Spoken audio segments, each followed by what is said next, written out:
Hoje a gente vai começar o módulo 6, sobre o regime jurídico de propriedade, e nós convidamos a Ana Gabriela Acaixe, que ela é doutora em arquitetura e urbanismo pela USP, tem uma tese, recentemente, sobre a herança mercantil, os entraves dos imóveis ociosos de São Paulo, e a Ana Gabriela vai trabalhar esse tema hoje com vocês, a partir do trabalho dela. Então, bem, Ana Gabriela, você fique à vontade. Oi, Fernando, obrigada. Oi, pessoal. Queria agradecer muito ao Fernando e ao professor Luiz César pelo convite de estar aqui falando um pouquinho sobre essa pesquisa que eu concluí e defendi agora no começo do ano na Faculdade de Arquitetura e Urbanismo da USP, sob a orientação da professora Hermínia Maricato, em que o professor Luiz César também esteve na banca com contribuições super valiosas, ajudando muito no debate, na discussão e nos aprimoramentos que eu devo fazer nessa pesquisa. Bom, vou compartilhar aqui. Eu preparei mais ou menos uns 40, 50 minutos de apresentação seguida, e aí, conforme tiverem dúvidas ou comentários, a gente pode ir falando depois. Deixa eu ver aqui. Compartilhar.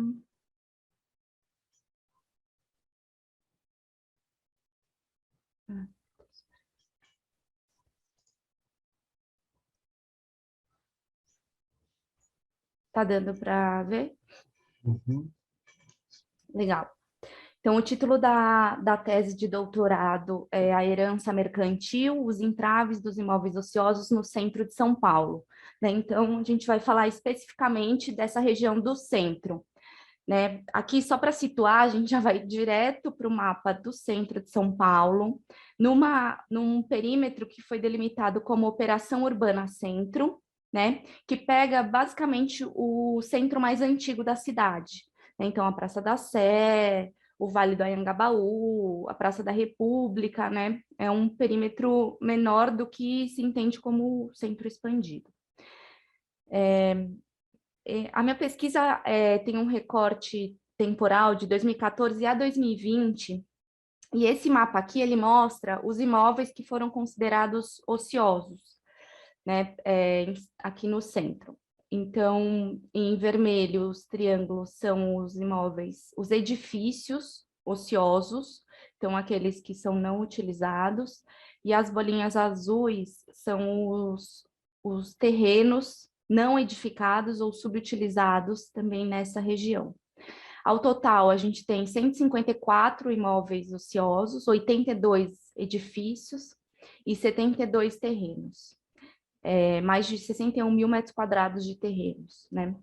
Aqui está sendo considerado como imóvel ocioso a tipologia, segundo estabelecida pelo Plano Diretor Estratégico de 2014 aqui de São Paulo, né, que delimita 3 tipos de imóveis ociosos e são aqueles que estão submetidos aos instrumentos de combate à ociosidade, o PEUC e o IPTU progressivo no tempo. Bom, né, nessa área da Operação Urbana Centro, a maior parte dos imóveis ociosos são prédios de escritórios com ou sem lojas no térreo. Né? Então, são aqueles edifícios com vários andares de serviços e no térreo lojas, né? Comércio, estacionamentos, etc.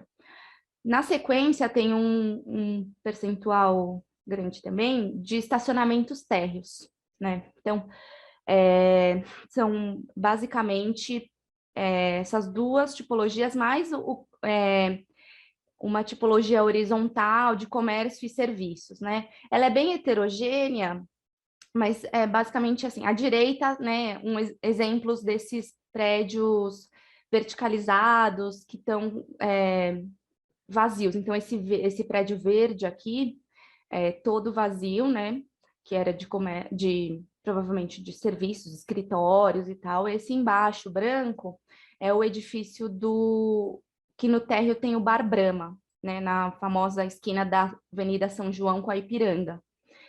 E é um prédio que o térreo tem o térreo tem o Bar Brahma, e nos pavimentos superiores está completamente vazio há décadas.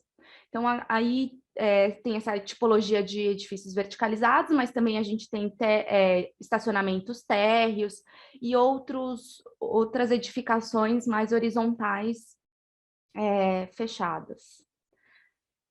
O conhecimento sobre esse parque ocioso no centro de São Paulo, ele é muito limitado, né?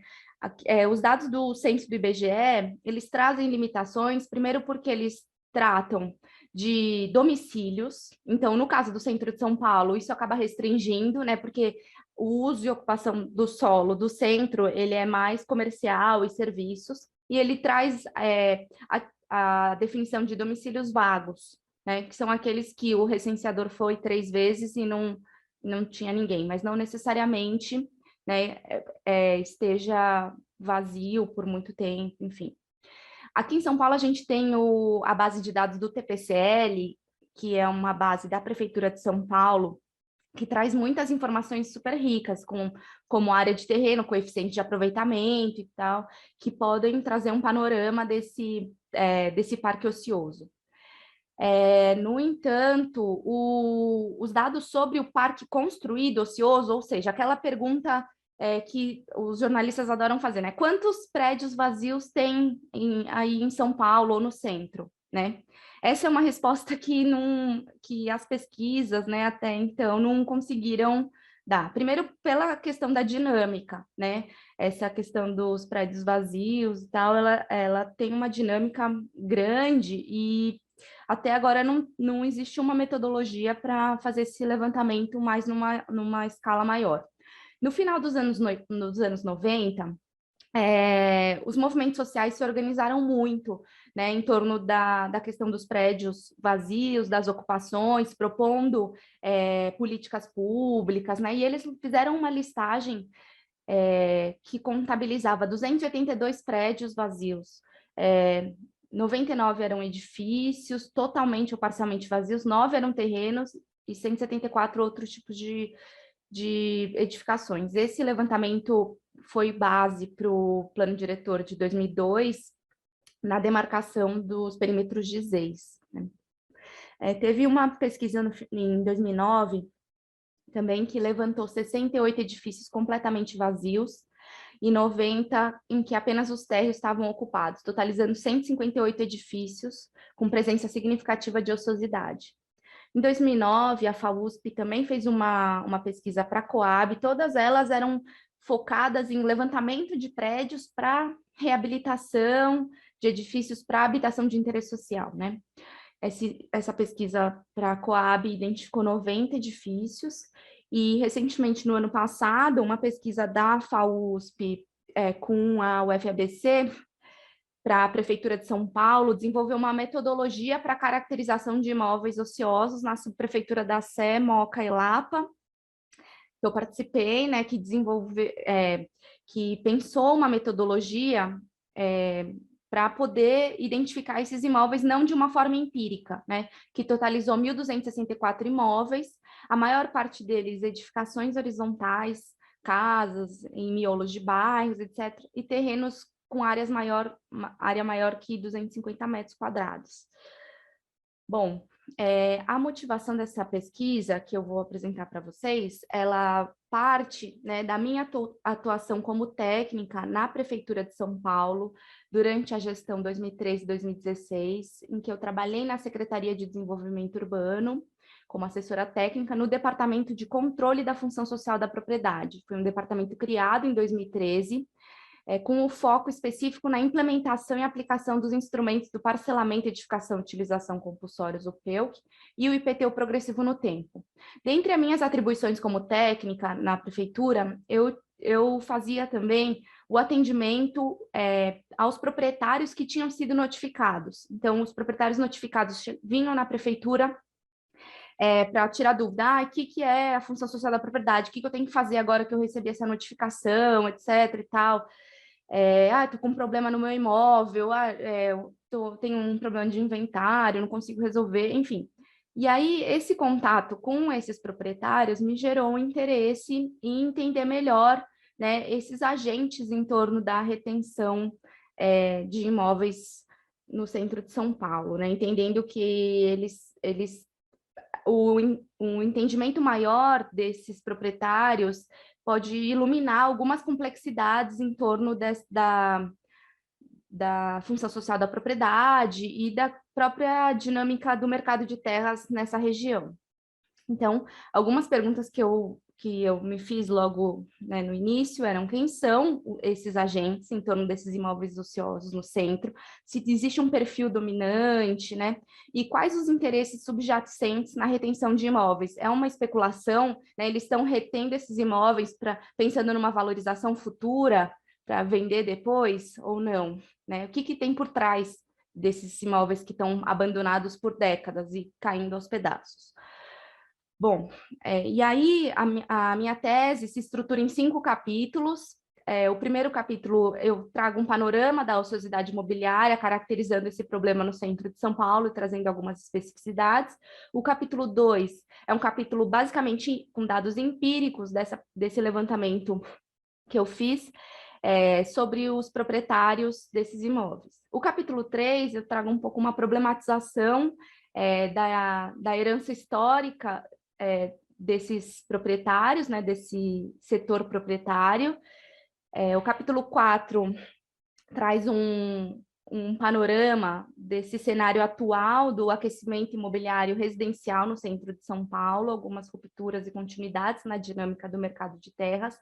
E o capítulo 5 traz a perspectiva do Estado, né, algumas limitações para o enfrentamento dessa questão fundiária. Aqui eu vou tratar só do capítulo 2 e 3, basicamente, assim, trazendo um resumo, porque senão ia ficar muito extenso.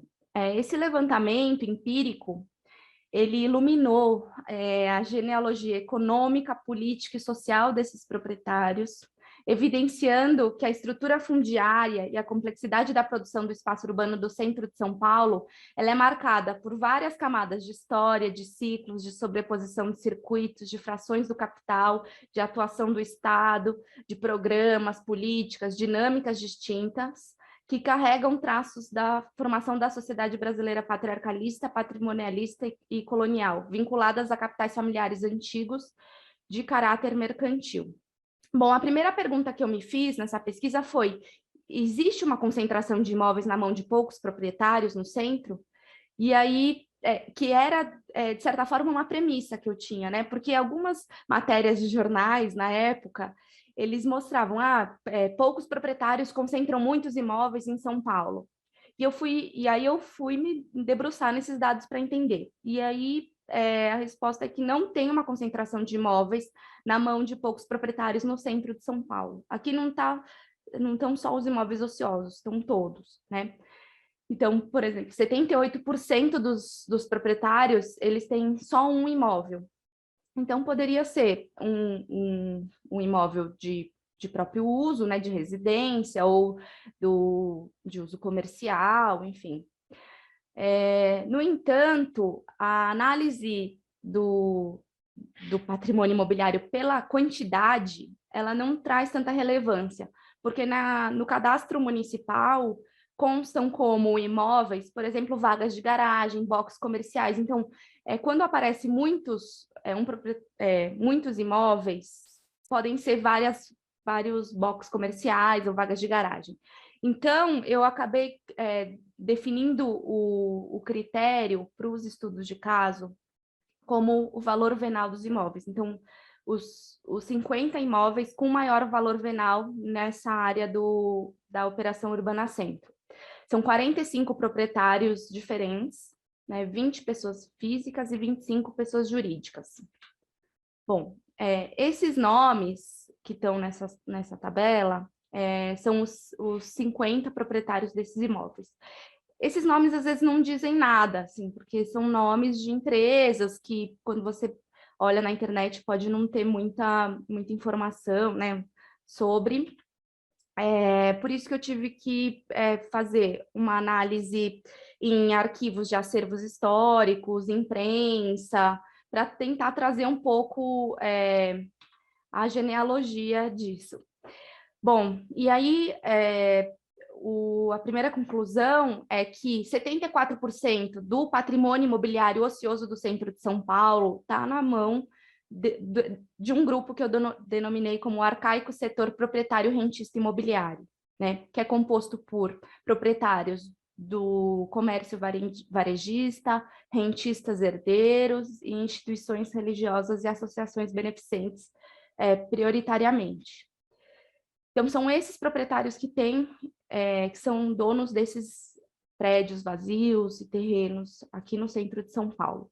Aí eu vou trazer um pouquinho para vocês, só alguns exemplos de quem são esses proprietários, né? Mas não todos, para não ficar muito extenso. Bom, os proprietários do setor de comércio varejista, do ramo de eletrônicos, né, se destaca o Grupo Paulista de Investimentos e Participações, que é uma empresa que está em torno do chinês Lau Qinshong, que é sócio, administrador de várias empresas, né? Eles têm vários imóveis no centro, mas também em outros na cidade. Por exemplo, esse estacionamento na Avenida Liberdade, que é um terreno vazio, que tem um estacionamento rotativo. Os proprietários do ramo de calçados, se destaca aqui a família Burmayan, que é uma família armênia, que tem esses 3 terrenos, que são estacionamentos rotativos no centro, com valor venal de 17 milhões. O patriarca da família é fundador e presidente do Banco Sofisa. Eles têm 5 shoppings no interior de São Paulo, 3 redes de alimentação, e eles atuam no ramo do varejo, especificamente de calçados, desde os anos 60. Então, na época, eles abriram uma loja de calçados, que aqui em São Paulo ela era bem famosinha, assim, na Rua São Bento, e depois, agora, mais recente, ele é proprietário da Lojas World Tênis, que é a maior rede de lojas especializadas em tênis do Brasil. Do ramo de confecção,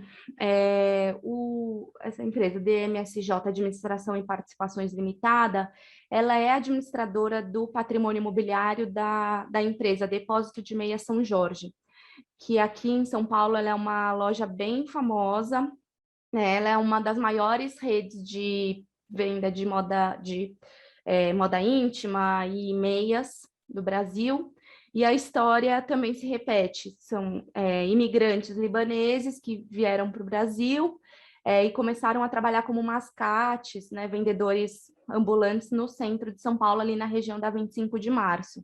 Eles têm vários imóveis na cidade, principalmente no centro de São Paulo, edifícios que têm no térreo, né, lojas, não necessariamente as lojas dessa franquia, né, da Depósito de Meia São Jorge, mas outras lojas, e em cima depósitos ou escritórios. Uma empresa de comércio internacional, que é uma empresa de ar-condicionado, de veículos, etc., ela é proprietária desses 4 imóveis no centro, aqui no centro. Esses 2 edifícios que estão nessa imagem aqui da esquerda, eles estão vazios já há décadas, tiveram várias tentativas de ocupações pelos movimentos de moradia, reintegrações de posse, ele foi notificado pela prefeitura, ele está no IPTU progressivo, continua vazio também. Alguns prédios também em ruínas, mas eles têm 4 prédios numa mesma quadra, né? Bom, do ramo cerealista, o proprietário do edifício Aquários, né, é o Aquários Hotel S.A., é um edifício na Avenida São João. Ele é um edifício bastante emblemático pelas várias tentativas de ocupação pelo movimento de moradia e várias reintegrações de posse muito violentas pela polícia, né?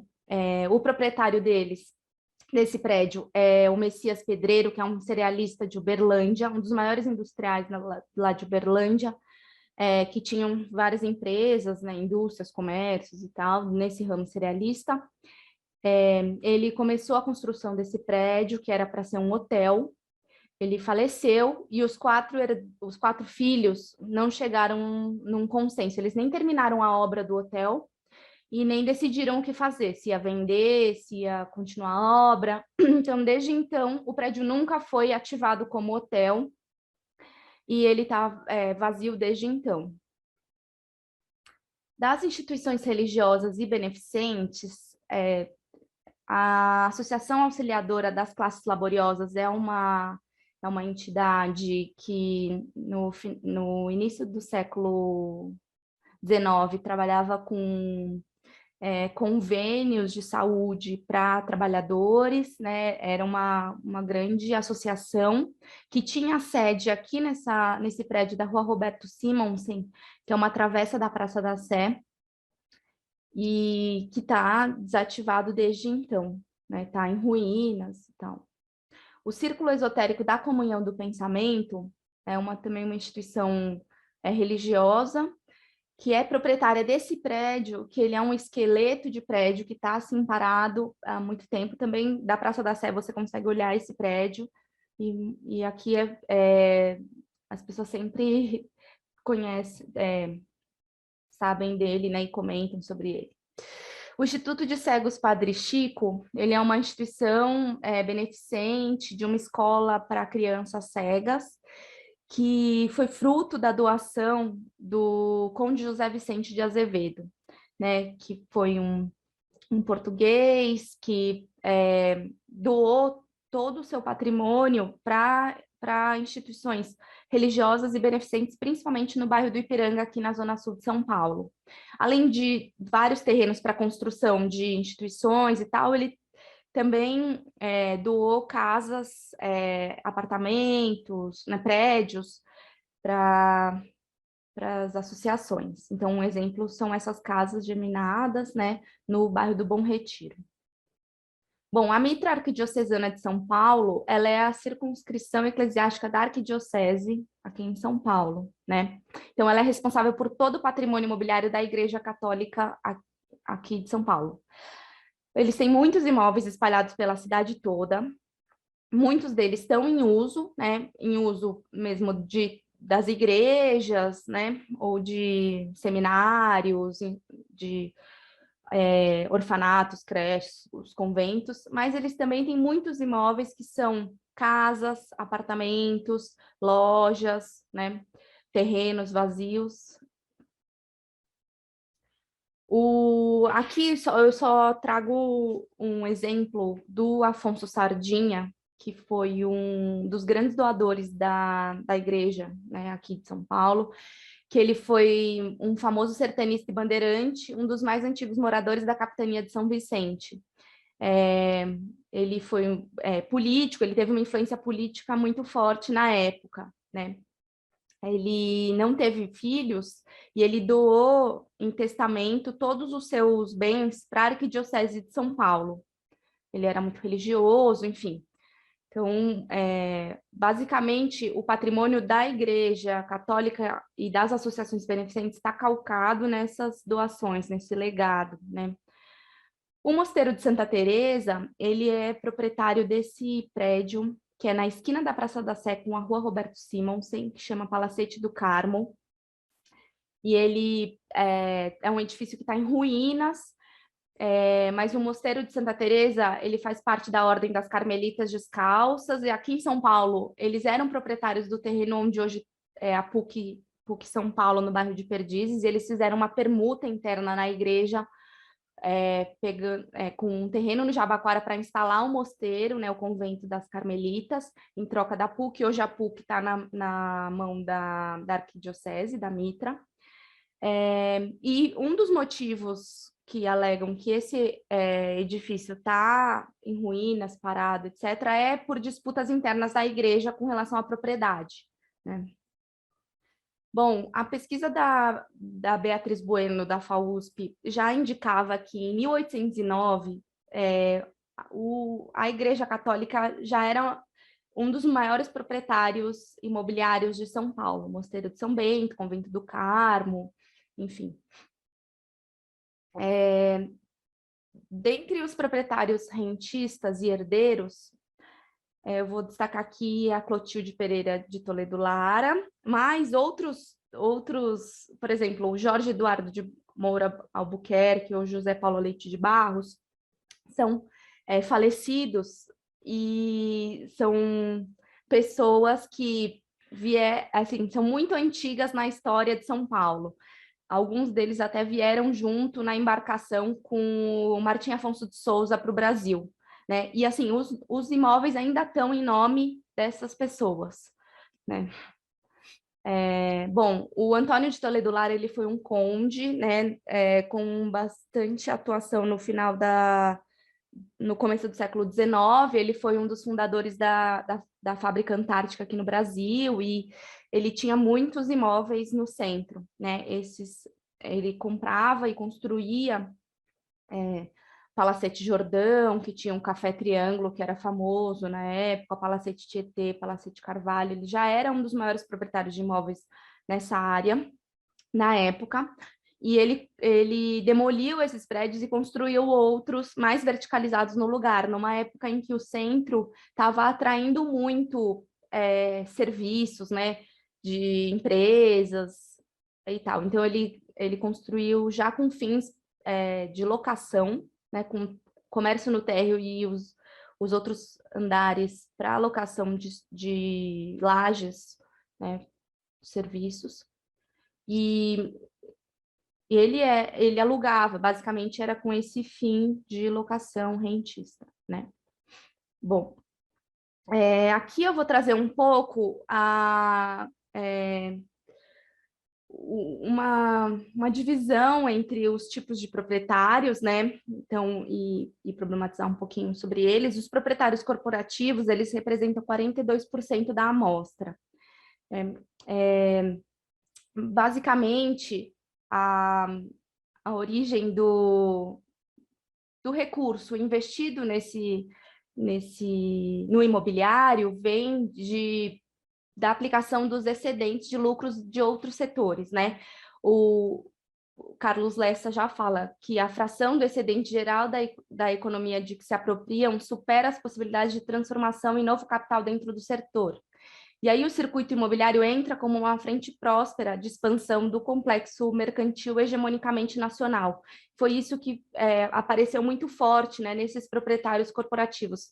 Eles se capitalizam em outro setor e investiram num período em que teve um boom de edifícios verticalizados no centro para renda de aluguel, né? Aqui eu trago um exemplo disso, que é a Savoy Imobiliária e Construtora, né?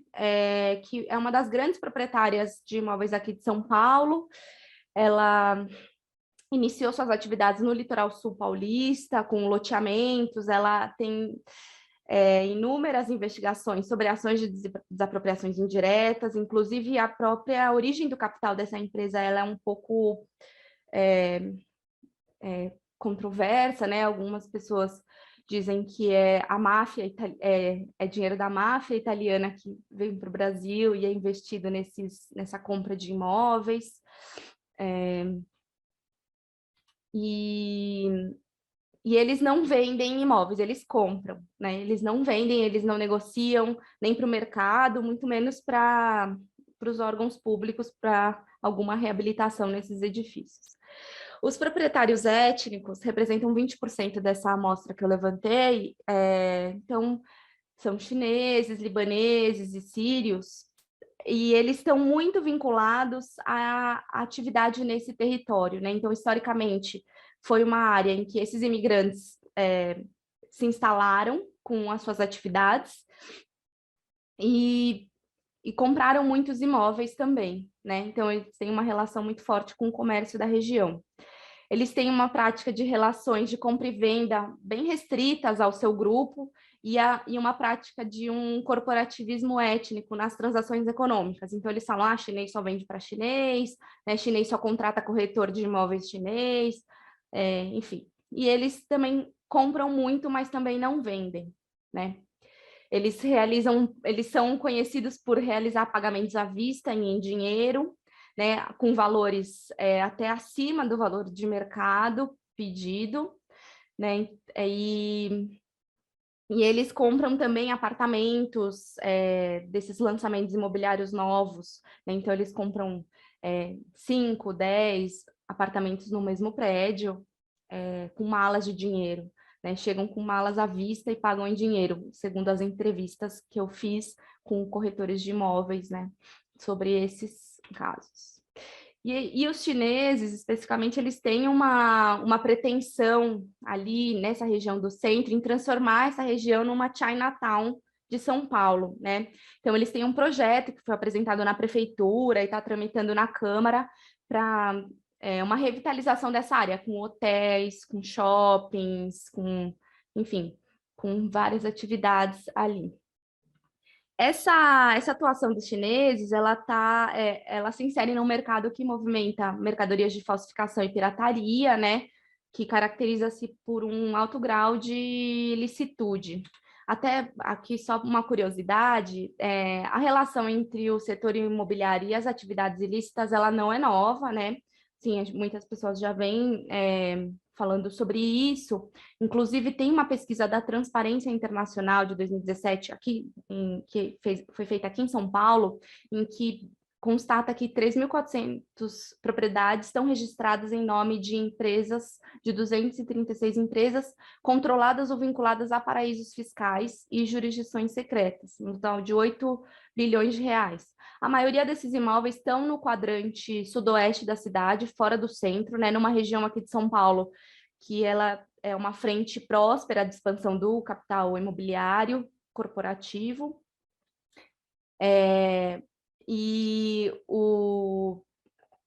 Saiu uma reportagem na revista Piauí, que é interessante, né, que ela, na época da delação premiada, de 2 doleiros que trabalharam naquele esquema do Sérgio Cabral, do Propino Dutra, etc., a delação premiada deles foi uma série de atividades, e uma delas era uma palestra sobre como é a arquitetura dessa lavagem de dinheiro no Brasil.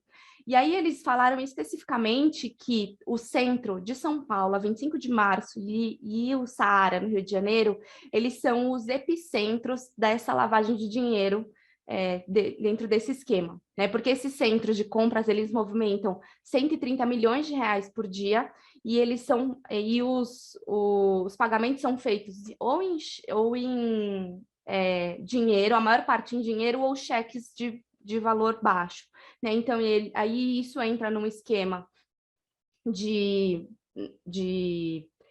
pagamento por eles de fornecedores no exterior, né? E o dinheiro vivo e os cheques vão para contas bancárias frias. Enfim, só uma curiosidade que tem bastante a ver com essa dinâmica do centro. Mas existe uma complexidade aí de questões e racionalidades e diversidades de dinâmicas e lógicas que funcionam. Uma delas também é em torno dos proprietários eclesiásticos, né, em torno das igrejas e instituições beneficentes. A fonte de investimentos basicamente é oriunda de doações de fiéis ou benfeitores que não têm herdeiros e que deixam patrimônio para a igreja.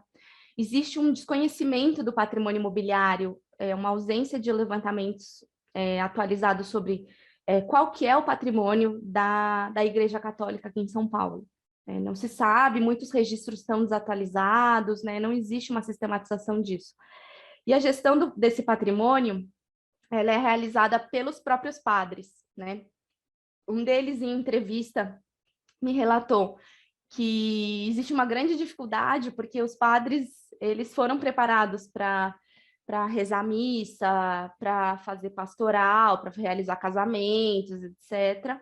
Mas eles não são preparados para serem administradores de imóveis, e muitas vezes eles são colocados nessa função, para administrar o patrimônio da igreja, e aí tem muitos problemas em torno disso. São os próprios padres que vão discutir com o Ministério Público sobre algum problema com relação ao terreno da igreja, ou imóvel, né? Assinam TACs, enfim. Os proprietários herdeiros também trazem complexidades próprias, né? Eles representam 18% da amostra. Eles trazem uma característica do interesse desinteressado dos sucessores, né? Então, assim, esses imóveis, muitas vezes, esses prédios foram construídos pelo patriarca da família, e hoje a árvore genealógica da família já cresceu muito, são muitas vezes 30 herdeiros em torno desse patrimônio, e muitas vezes eles têm brigas judiciais, né? Não tem afinidades. Então, existe um interesse em dar uma sucessão para esse patrimônio, né, essas questões familiares, mas também tem problemas de cunho mais sentimental, né, afetivo e tal. O Logan e Mott, eles trazem uma caracterização de 4 tipos de proprietários de imóveis, né? Uma delas que é o empreendedor acidental, o herdeiro acidental, passivo, que é uma das categorias, ela se enquadra bastante bem dentre esses proprietários herdeiros que eu levantei, né? São aqueles que receberam herança e, teoricamente, enriquecem dormindo, né? Como eles descrevem. Então, as contendas familiares, elas são inúmeras. Então, até uma das ações que eu analisei, o parecer do juiz fala mesmo que a ausência de afinidade, de relacionamento entre irmãos, até mesmo inimizade, principalmente quando há gestão de empresas e negócios lucrativos envolvidos. Então, é super comum. E aí, no levantamento que eu fiz na base de dados da prefeitura, aparecem várias empresas que são administradoras de bens imóveis próprios, que num primeiro momento eu achei que eram corretoras de imóveis, né, como proprietárias desses imóveis. Mas não, são empresas que se profissionalizaram na gestão desse patrimônio familiar. Então, às vezes, eles têm atividades de mediação de conflitos, né, para resolver os problemas da família, mas, na verdade, o mais importante dessas empresas é que existe uma pessoa, um advogado ou um administrador que faz a gestão desses imóveis sem precisar que os familiares se falem, né? Então, é uma solução que foi dada aí para esses casos de patrimônio. Então, esses herdeiros, eles são proprietários que têm muitos problemas em torno desses imóveis, e os próprios entrevistados na minha pesquisa apontam isso, incorporadores de imóveis que vão negociar terreno, né, com esses proprietários, ou mesmo os corretores de imóveis. Bom, aqui eu trago um pouco a questão do enfrentamento da ociosidade de imóveis por meio dos instrumentos urbanísticos do Estatuto da Cidade. Então, o que a gente tem hoje, né, pós-Estatuto da Cidade, que possa combater essa ociosidade, possa estimular que esses imóveis voltem ao mercado, enfim. Resgatando aqui um pouco, um dos objetivos gerais, né, no momento em que foi pensado lá atrás pelo Movimento Nacional da Reforma Urbana, com relação a esses imóveis, era inibir a retenção e a especulação imobiliária, induzindo o uso e a ocupação de imóveis ociosos em áreas infraestruturadas, onde há demanda para a utilização. O Estatuto da Cidade traz como uma das diretrizes gerais da política urbana a ordenação e o controle do uso do solo de forma a evitar a retenção especulativa do solo urbano, né? Essa diretriz aponta para um caminho em que a gestão municipal tem que desenvolver mecanismos de atuação que sejam capazes de inibir ou até mesmo de sancionar os proprietários que não utilizam seus imóveis, né? E aí, nesse sentido, a regulação aqui da cidade de São Paulo, ela avançou bastante, né? Aqui em nível municipal, a partir de 2013, teve uma série de leis que ajudaram a regulamentar esses instrumentos para combater essa ociosidade de imóveis e para sancionar os proprietários. Então, em 2013, foi criado um departamento vocacionado especificamente para isso dentro da Secretaria de desenvolvimento urbano. Em 2014 foi aprovado o Plano Diretor Estratégico aqui de São Paulo, a revisão, em que constavam as tipologias dos imóveis que seriam considerados ociosos, o regramento dos instrumentos. No mesmo ano também foi regulamentado o decreto do PEUC, né, que traziam o detalhamento da aplicação desse instrumento, por onde começar, como aplicar os procedimentos, os processos, né, mais burocráticos da aplicação desse instrumento. Em 2015, o IPTU progressivo no tempo. E aí, a partir daí, né, começou a implementação, né, dessa aplicação. Então, os imóveis ociosos aqui de São Paulo, eles são divididos nessas 3 tipologias, né, não edificados, subutilizados e não utilizados, que são sujeitos aos instrumentos do PEUC e IPTU progressivo no tempo.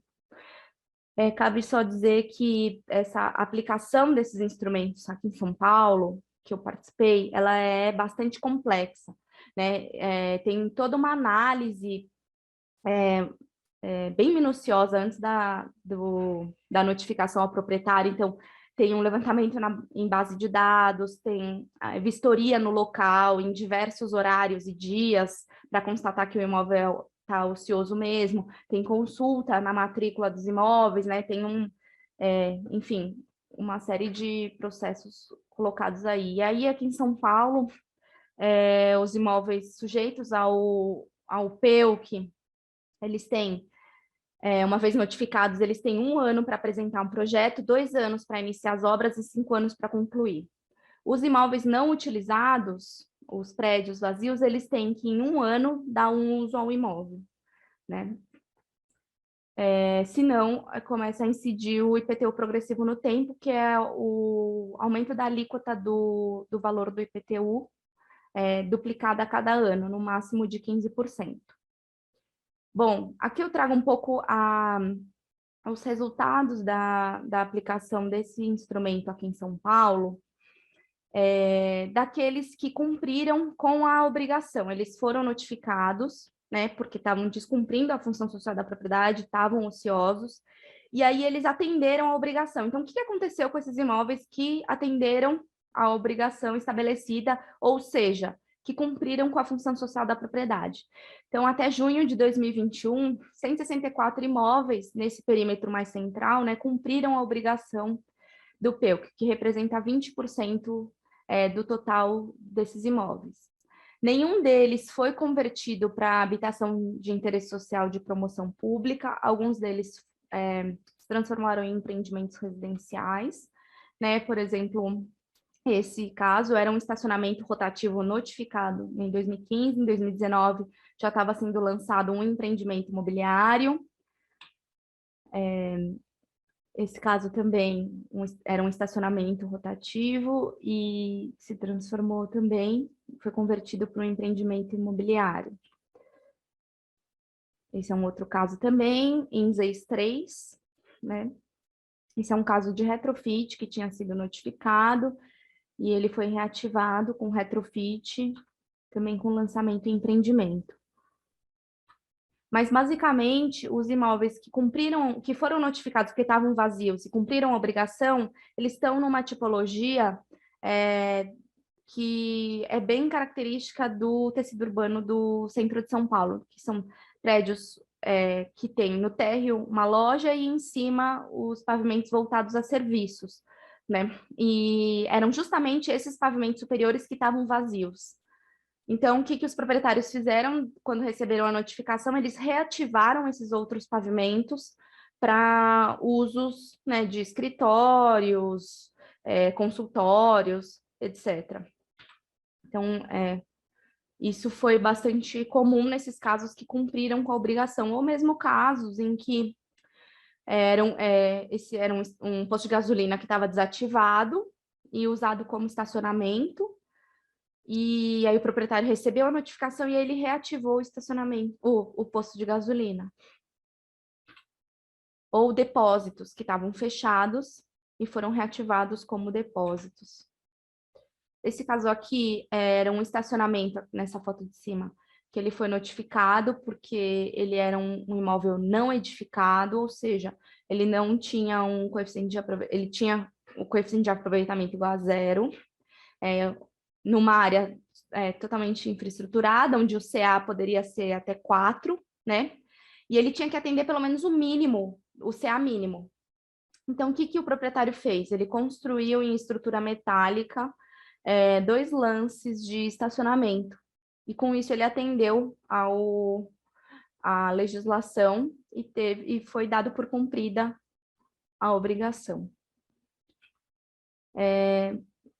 Então, isso aqui é só um pouco para estimular um pouco, né, a discussão sobre a aplicação dos instrumentos urbanísticos do Estatuto da Cidade, para a gente repensar, né, uma nova agenda com relação a isso, a partir dessa experiência de São Paulo, né? Algumas reflexões, por fim, que eu trago principalmente sobre a minha pesquisa, é que o patrimônio imobiliário e fundiário ocioso de maior valor venal do centro de São Paulo está na mão desse capital comercial mercantil, dos herdeiros rentistas e de instituições religiosas. A análise permite observar uma máquina de coalizões urbanas no centro de São Paulo e ela está fortemente fundamentada no capital mercantil. Os entraves para a dinamização desse mercado de terras do centro, ele evidencia as raízes históricas e geracionais, e a pesquisa desses estudos de caso, eles demonstram essa genealogia econômica, política e social desses proprietários. Existe um entrave geracional aí que precisa ser melhor compreendido, né? Muitos herdeiros proprietários de um único imóvel, contendas e disputas, sem consenso sobre destinação do bem, herdeiros passivos ou cobradores de renda.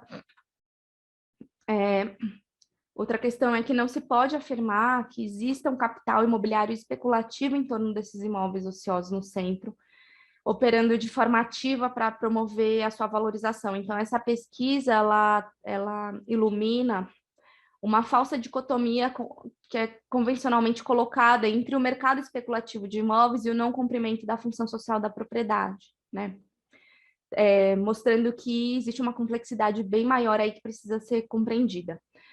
Os ganhos passivos de valorização, eles são obtidos por herança, ao contrário de realização de operações especulativas de forma mais ativa. Então, era isso um pouco que eu queria trazer de forma sucinta. Acho que foi uma apresentação mais geral, e aí a gente pode ir conversando e falando de alguns aspectos, né, sobre isso que eu apresentei. Obrigado, Gabriel. Excelente a sua explanação. Professor Luiz César, antes de a gente passar para as perguntas, se eu tenho alguma consideração, alguma questão que o senhor queira?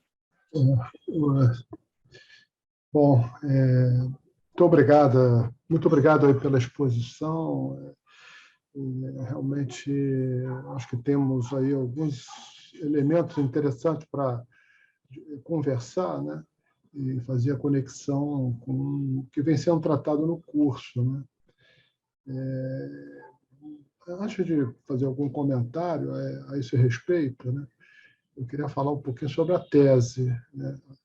Eu acho que seria muito interessante a moçada que está aí fazendo tese conhecer essa tese, porque é uma tese muito bem sucedida, como tese, em primeiro lugar, né? Na medida em que tem uma base empírica muito rica, muito robusta, muito fruto de um trabalho muito meticuloso de recolher informações nem sempre muito fáceis de serem obtidas, né?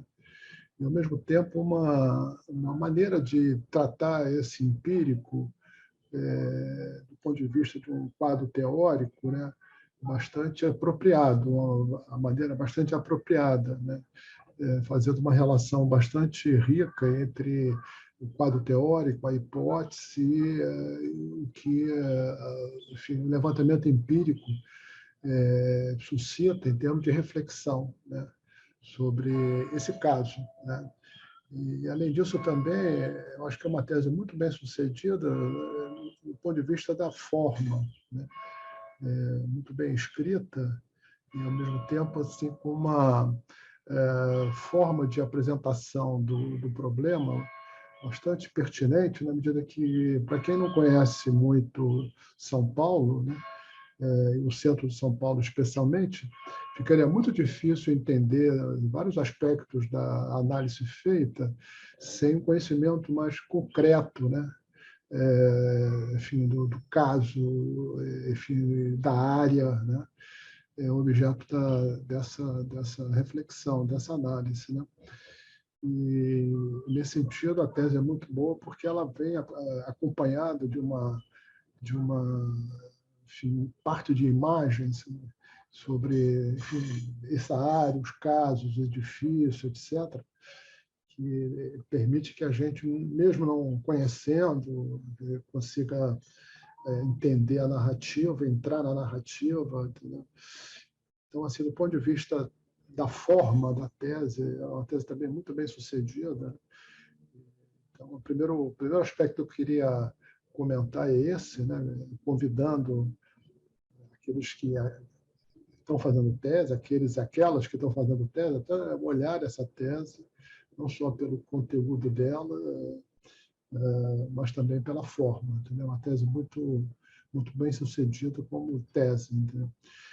E, enfim, eu acho que nós estamos diante de uma questão interessante aí que tem a ver com o nosso momento aí do curso, né? Que é, enfim, essa questão de pensar a relação entre capital e propriedade, né? Na aula passada, o Fernando fez toda uma reflexão sobre a questão da propriedade, né? Nas aulas anteriores, uma discussão mais sobre o capital, né? Então, eu acho que tem aí um caso interessante para a gente pensar essa relação entre capital e propriedade, né? O capital, evidentemente, orientado, né, para o investimento no urbano, o investimento no espaço construído, o investimento imobiliário, né? E a propriedade da terra, né? Quer dizer, essa é uma relação, enfim, conflituosa, contraditória, né? Na medida que o capital precisa resolver a questão da propriedade da terra para criar as condições, enfim, da sua valorização no espaço, né? Quer dizer, sendo um capital dessa natureza, que se valoriza no espaço, se valoriza construindo o espaço, né? Ele precisa da terra, né?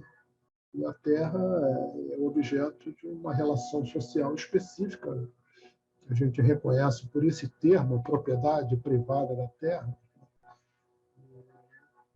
e é uma relação que significa um entrave do capital no seu movimento de expansão pelo espaço, né?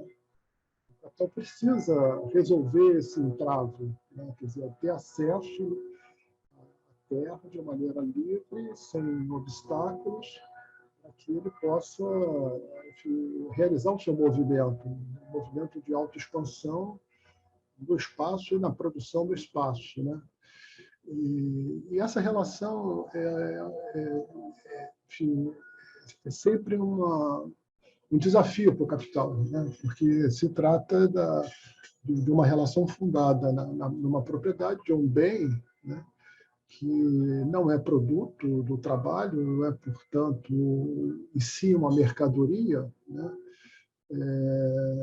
E, ao mesmo tempo, é objeto de uma monopolização, né? pela propriedade privada, com todo o amparo do sistema jurídico, né? Então, a terra integra as condições necessárias para o capital em geral, mas de maneira muito particular para essa fração do capital, que é um capital que se valoriza no espaço e pelo espaço, né? E, então, ele precisa, a cada momento do seu movimento, né, resolver esse problema, resolver esse entrave de acesso a esse bem que é fundamental para ele, mas que não é produto do capital, né? Então, enfim, o capital está sempre se defrontando com essa questão no seu movimento, né?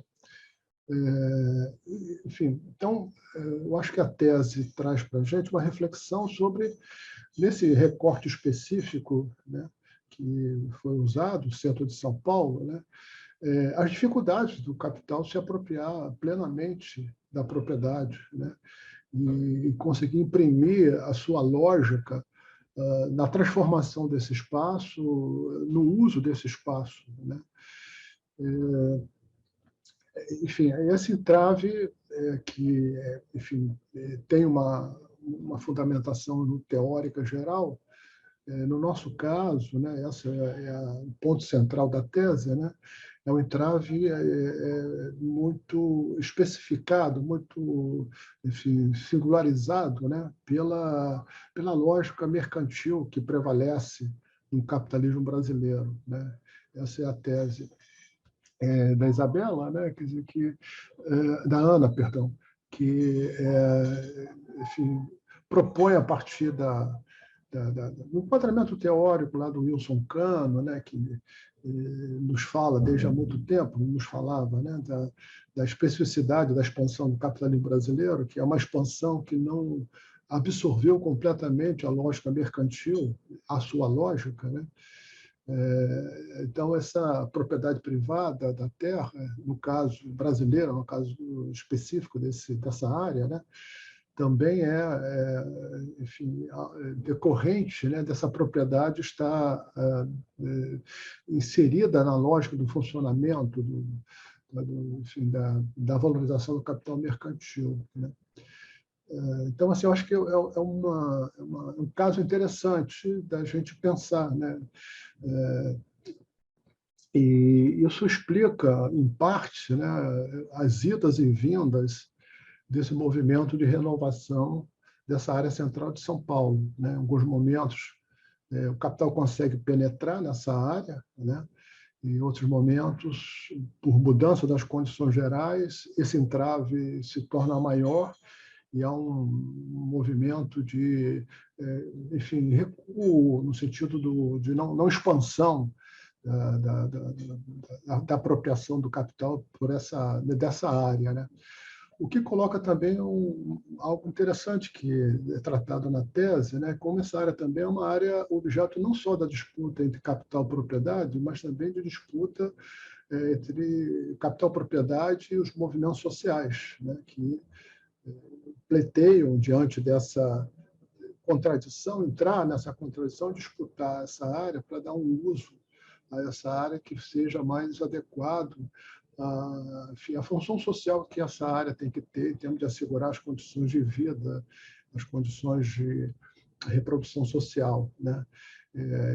Especialmente em função da importância que essa área tem em termos de acesso aos bens coletivos, né? Uma área muito infraestruturada, e o uso dela para fins de moradia social, moradia que permita as camadas populares, né, morarem no centro, né, também onde há o trabalho, a fonte de renda, né, seria uma maneira de dar uma função social a essa área, né? Então, nesse processo da conflito capital-propriedade, entra também o conflito com a demanda pelos movimentos sociais de um outro destino dessa área. Então, é uma área de conflito, né? E o Estado, particularmente o poder público municipal, entrando em função de coalizões mais progressistas que administraram São Paulo, né, no sentido de aplicar nessa área também os instrumentos, né, do Estatuto da Cidade, né, que buscam, através da sua aplicação, assegurar a função social desse território, né? Então, aí também tem a tese da Ana também entra nesse aspecto, pena que ela não pôde entrar nessa exposição, nessa parte, né? Entra também nesse conflito, né, o poder público, né, tentando assegurar que essa área possa ter um destino distinto, né, dessa possibilidade de transformação dessa área apenas pela lógica da sua incorporação ao movimento do capital, né?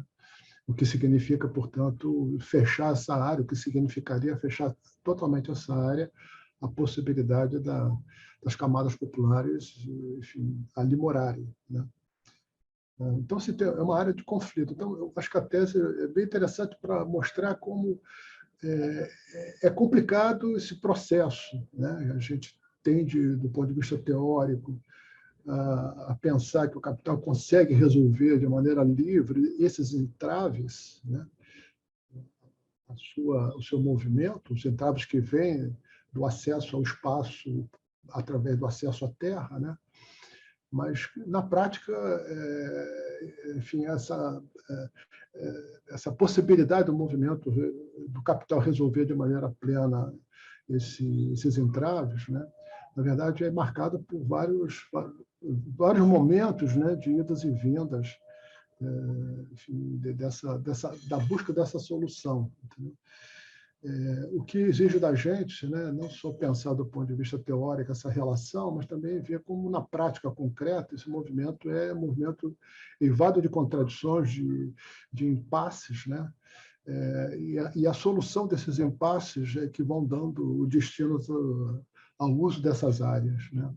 Então, apesar do grande poder do capital, o acesso à terra exige o uso, né, de práticas que muitas vezes, isso também a tese da Ana mostra, muitas vezes não são práticas próprias do mercado, né, para poder ter o acesso à terra, né? Práticas de todo tipo, que a gente poderia até aproximadamente falar algo como a acumulação por despossessão, né? Quer dizer, o uso de expedientes que estão fora da lógica do mercado, que o capital, às vezes, usa para poder levantar esses entraves, sabe? Resolver esse obstáculo, né? Então, assim, não é um conflito que se resolva de maneira fácil e totalmente espelhando a lógica do capital, né? Então, assim, esse aspecto me parece muito interessante, né, para que a gente matize um pouco a nossa compreensão exatamente sobre isso, sobre a relação entre capital e propriedade na produção do espaço, na transformação do espaço, né? Como essa relação é conflituosa, como as soluções não são dadas ex ante, né? Como essas soluções usam expedientes que estão fora da lógica do mercado, e como a solução desses conflitos marca muito o destino dessas áreas, né? Então, São Paulo, nessa situação, quer dizer, essa área ainda é uma área em processo de renovação pelo capital, porque o capital não consegue se apropriar de maneira plena desse território devido a essas relações conflituosas, né? Então, esse é um aspecto interessante que mereceria uma reflexão nossa, e temos de continuar o nosso debate mais teórico sobre, enfim, a relação de capital e propriedade na compreensão dos processos capitalistas de produção do espaço, que é o tema do nosso curso. Então, são essas primeiras palavras que eu queria deixar aqui como incentivo para a gente conversar com o que foi exposto pela Ana. Então, Fernando. Bem, eu não tem nenhuma pergunta aqui no chat, a gente poderia franquear a palavra, né, para quem quisesse fazer um comentário ou alguma pergunta, né, oralmente para a Ana Gabriela.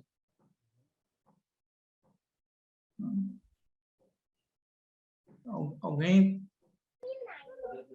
Oi, Fernando, eu levantei minha mão aí, a Clarissa, tudo bem? Clarice, ótimo. Tudo bem, Luiz César, Ana? Tudo bem, Clarice? Tudo bom. Muito, muito interessante sua tese, e fervilham aqui 1000 questões, né? Inclusive pensando ali, quer dizer, já várias tentativas, né, no centro de incorporar edificações para programas de habitação. Me lembro do Monumenta, por exemplo, e que os poucos edifícios que entravam ali no perímetro, né, que viabilizariam um programa de moradia, quer dizer, os problemas eram tantos dentro do edifício que inviabilizava, né, o problema. Então, aí você vai mostrando por que essa inviabilidade no, vamos dizer assim, no varejo, né? Não no atacado, quer dizer, são diferentes problemas, diferentes grupos, isso dificulta, né? E também eu vejo perto da Praça da Sé hoje, por exemplo, ali investimentos gigantescos, né, num polígono do judiciário ali, né, também com edifícios, e aí a gente fica aqui pensando, e você deve saber agora todas essas informações, né, Ana, de quem é o proprietário, de como que esses empreendimentos também estão se viabilizando, né, eu vejo ali edifícios caríssimos, gigantescos, né, perto ali do Palácio da Justiça, e a gente fica agora com vontade de bater um papo com você para saber detalhes, né, dessas outras negociatas, né, para viabilizar esses enormes investimentos.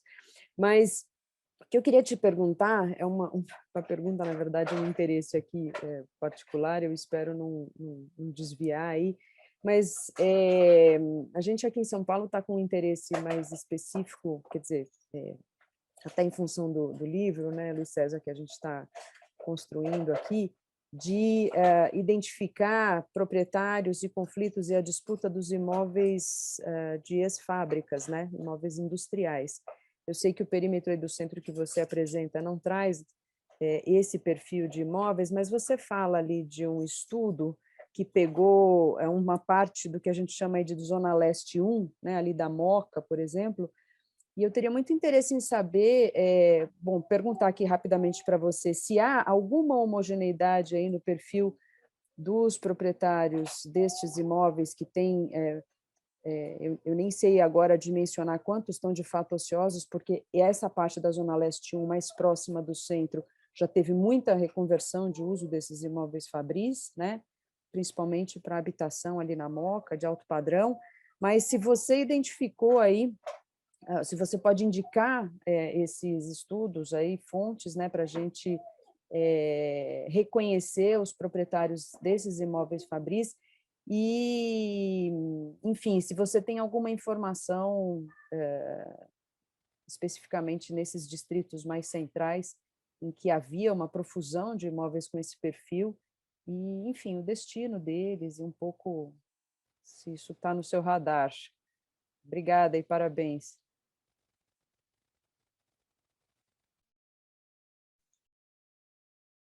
Com você, Ana.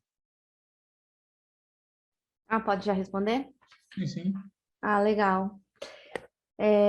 Então, eu queria agradecer também o Luiz César por essa fala. É sempre brilhante e muito bom escutá-lo, principalmente, né, sobre comentários sobre a minha pesquisa.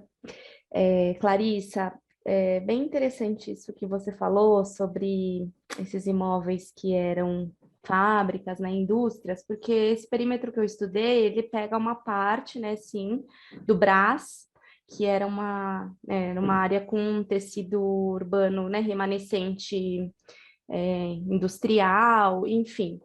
Aí eu vou contar um caso de um imóvel, né, que tinha como um proprietário uma indústria, para explicitar um pouco as disputas, né, colocadas ali e as complexidades. Tem um empreendimento muito grande ali lançado em 2019 no Brás, que chama Praças da Cidade. São divididos em vários condomínios da MAC, da Cirela, enfim.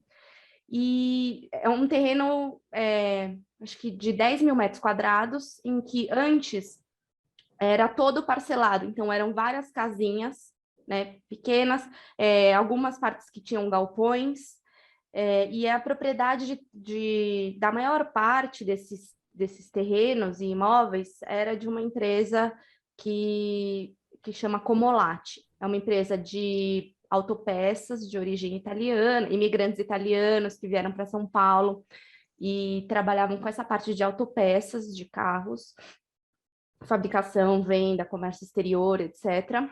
E eles são donos de vários imóveis na cidade, do Edifício Itália e de bastante imóveis nessa área da Zona Leste 1, como se chama, né? E aí, essa é uma área que tinha muito interesse do mercado imobiliário por conta dessa expansão assim, da Zona Leste, né, e essa proximidade com o centro e com as estações de trem e metrô. Bom, as incorporadoras encontraram ali uma problemática muito grande do ponto de vista fundiário, por conta desses vários imóveis pequenos, né, casinhas, galpões antigos e, enfim. E aí, esse processo, especificamente desse empreendimento Praças da Cidade, ele foi bem demorado e ele só se viabilizou por conta de uma figura que eles colocaram ali no processo da negociação, que era como se fosse um despachante. Ele, junto com o corretor de imóvel, ele ia lá, identificava o proprietário do imóvel e identificava a problemática envolvida nesse imóvel específico. Então, ele fez isso para, acho que, uns 20 imóveis que iam compor o terreno do empreendimento. Então, esse caso aqui, o inventário não foi resolvido, a família quer isso, quer esse valor, não quer permuta, enfim, foi identificando caso a caso esses problemas, né? E aí foi dando solução específica para cada um desses casos. Essa figura, né, desse corretor, despachante e tal, ele atuava junto com o corretor de imóveis, ele não estava inserido dentro da incorporadora, e ele recebia, a remuneração dele era uma porcentagem da comissão, né? Então, ele atuou nisso e conseguiu, depois de, acho que ele ficou uns 2 anos viabilizando isso, resolver esses problemas.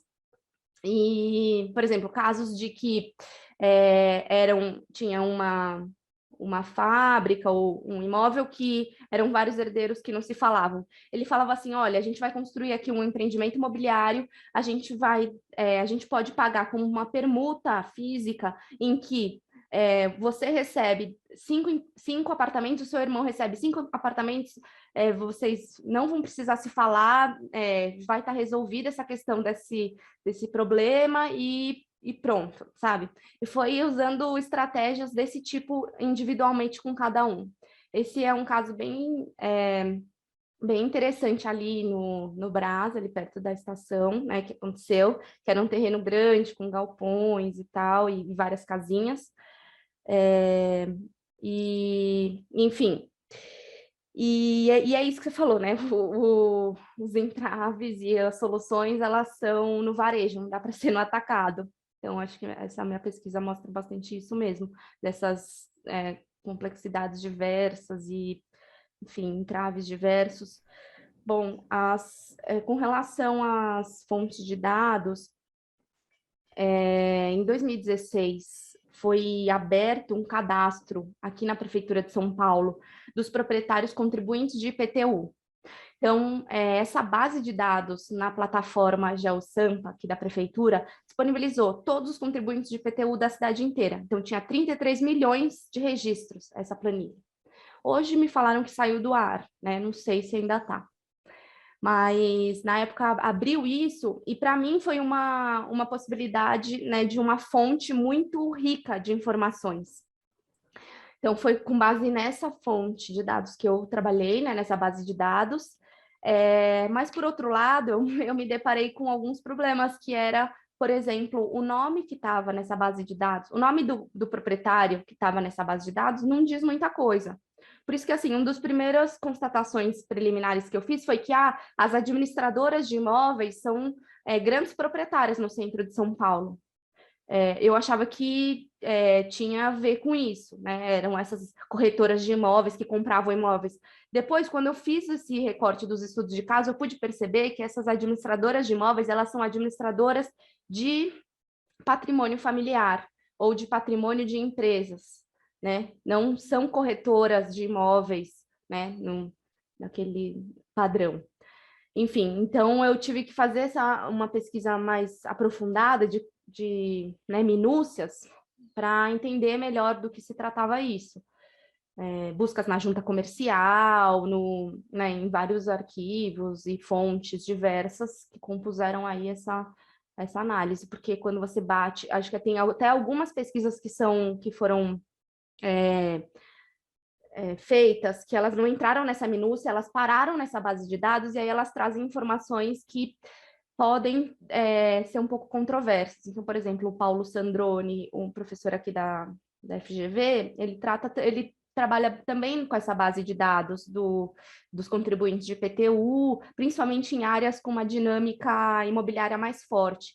Então, em operações urbanas, né, ele faz um levantamento interessante sobre quem são os proprietários de imóveis em áreas que têm um potencial de uma transformação grande, ou seja, quem vai se beneficiar com essa transformação do território.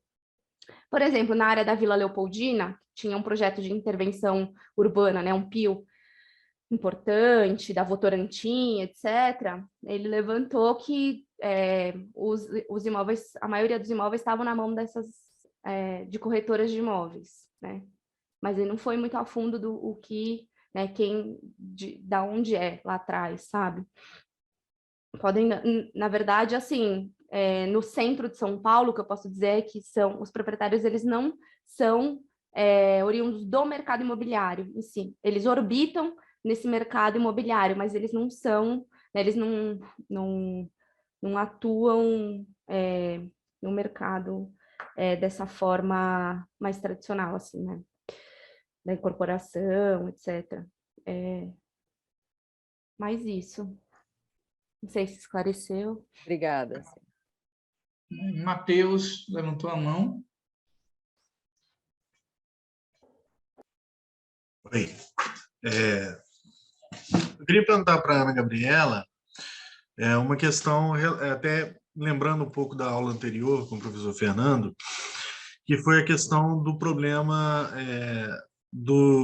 quando se judicializa essa questão da função social da propriedade, do direito à propriedade privada, muitas vezes se sobrepor na cabeça do representante do judiciário ao direito da função social da propriedade. Então, eu gostaria de perguntar se teve aí, no caso que ela estava estudando, você está estudando, Gabriela, alguma questão de judicialização e como que foi que isso se desenrolou. E outra coisa também, você coloca no final da sua apresentação uma tabelinha um gráfico, na verdade, de pizza, na época que você trabalhou na secretaria, com o que foi feito, né, com aqueles imóveis que foram notificados a respeito do não cumprimento da função social da propriedade. Eu gostaria de perguntar acerca desses imóveis grandes que você acabou selecionando na amostra, aqueles 50 maiores imóveis, se esses imóveis, aqueles que estavam ociosos dentro dessa amostra, eles também foram convertidos, ou então em alguma outra coisa, ou então o uso foi reativado, alguma coisa nesse sentido. Obrigado. Pronto, Gabriela. Pode ir. Eu vi que o Ítalo também está com a mão levantada. Será que é o caso de já fazer e aí eu respondo? Pode ser também. Ítalo? Acho que vai até, inclusive, Ana, no caminho da fala do Matheus.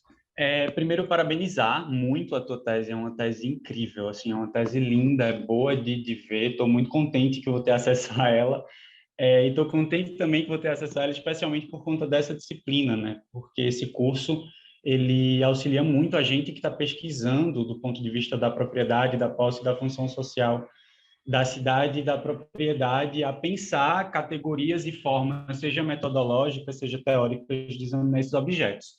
Então, estendo esse parabéns ao professor Luiz César e Fernando por essa iniciativa, especialmente nesse contexto da necessidade, enquanto agenda mesmo de pesquisa, da gente estar pensando esses fenômenos urbanos a partir da propriedade da posse. E aí, parabenizar, porque sua tese me dá muito um direcionamento, né? Eu estou pesquisando a função social da propriedade de imóveis que estão ociosos, seja subutilizados aqui em Recife, na área central, a partir de infraestrutura, especialmente no recorte do bairro do Recife Antigo. Tenho pensado, agora que também estou residente numa cidade média, estou morando em Caruaru, que é no interior do estado de Pernambuco, também tenho começado a refletir isso, né, e como essas dinâmicas se dão em cidades de porte médio, porque recentemente aqui acabou de ter uma intervenção urbana que valorizou bastante, né, os proprietários, e como é que a gente pensa instrumentos que também readquirem essas valorizações para o poder público ou para a própria sociedade. E aí tua tese é, de fato, um grande direcionamento metodológico. Parabenizar demais, Ana. E aí, duas coisas que me chamam a atenção que eu queria falar é que quando você apresentou aquela parte, né, da herança, e falando da herança mercantil, me lembrou muito um trecho específico do Piketty em um recorte dentro daquela obra dele, Capital, no século XXI, quando ele trata da herança, e a herança como indutor de desigualdade. Eu penso a parte dele, essa desigualdade proprietária, e aí eu acho que tua tese caminha e consegue, talvez a gente consiga fazer, eu consigo, pelo menos pensar talvez uma articulação com a desigualdade a partir da herança, a partir da tua tese. Então ela abre uma possibilidade, um campo. Então, que queria também te ouvir com relação a isso do ponto de vista da herança, e o professor Luiz ou o Fernando também, ou alguém da sala que quiser complementar alguma coisa, por favor, seria interessante para ouvir. E aí chamar a atenção dessas alíquotas, né? A gente vê essa resistência, mas a alíquota no Brasil ela é uma alíquota muito baixa, pelo menos o ICD aqui em Pernambuco, ele vai no máximo até 8%, a partir de 400 mil. Não sei como é que está, mas comparado com países do norte, essa é uma alíquota baixa do ponto de vista do Estado, né, de recolher desses proprietários por herança a algum valor. E agora, de fato, é uma pergunta. Ana, você, com relação, quando você percebeu essas notificações, né, quando o São Paulo tentou fazer essa indução pelas notificações à função social, dos imóveis que estavam dentro do teu recorte, as contestações ou as impugnações, tu consegue perceber qual era a linha de defesa? Isso é uma coisa que me deu muita curiosidade quando eu vi esse documento de São Paulo. Eu ficava, porque entender o que eu tenho tentado entender, a mentalidade proprietária. E aí eu queria entender quais eram os argumentos apresentados nessas contestações à não indução à funcionalização da propriedade nessa pesquisa. O que é que tu percebia como raciocínio de argumentação desses proprietários para impugnar essa funcionalização? E a outra coisa é com relação a essa fonte, né, a fonte GeoSampa, né? Como é que você consegue articular também do ponto de vista político-social o desaparecimento da GeoSampa e quando de fato esse banco de dados existia? E tem uma tese daí de São Paulo, inclusive também da USP, eu esqueci, acho que é da Betália, desculpa, eu não lembro o nome da autora, que ela trabalha cadastros fundiários. Eu acho que ela tinha sido orientada pelo Tiaba, confesso, mas eu não tenho tanta certeza. E aí eu acho que joga também para a gente a possibilidade de pensar esses cadastros, né? Porque, de fato, entender o proprietário no Brasil é muito complexo, porque são muitos cadastros e cada cadastro traz uma categoria jurídica e uma categoria espacial, e como é que a gente pensa isso? Então, acho que era isso que eu queria trazer, assim, para te ouvir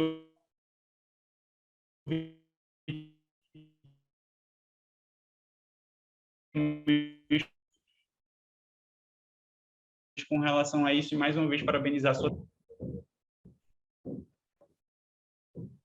Ixi, deu uma travada, eu não sei se...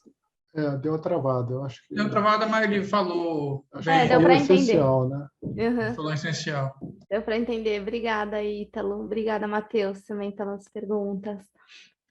Bom, acho que esse ponto das impugnações e as justificativas jurídicas, né, que fundamentam os pareceres, os recursos, impugnações, elas são bem interessantes de serem analisadas, principalmente do ponto de vista também ideológico, né, da questão.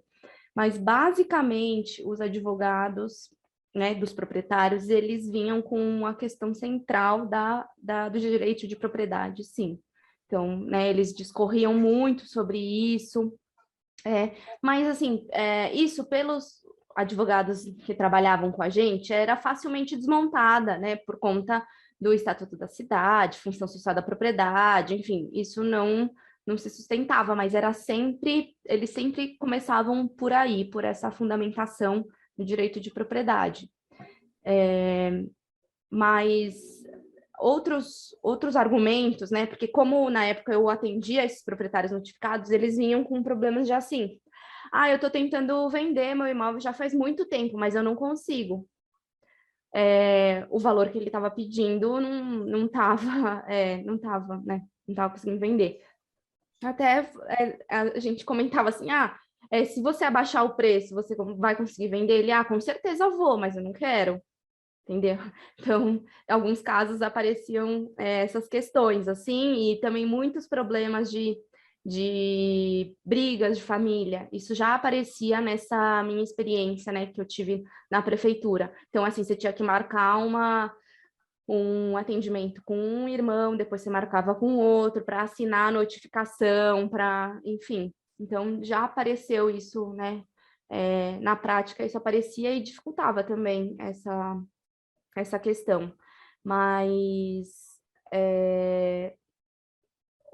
várias dessas impugnações e recursos, eles foram indeferidos, né? Quando usavam argumentos desse tipo.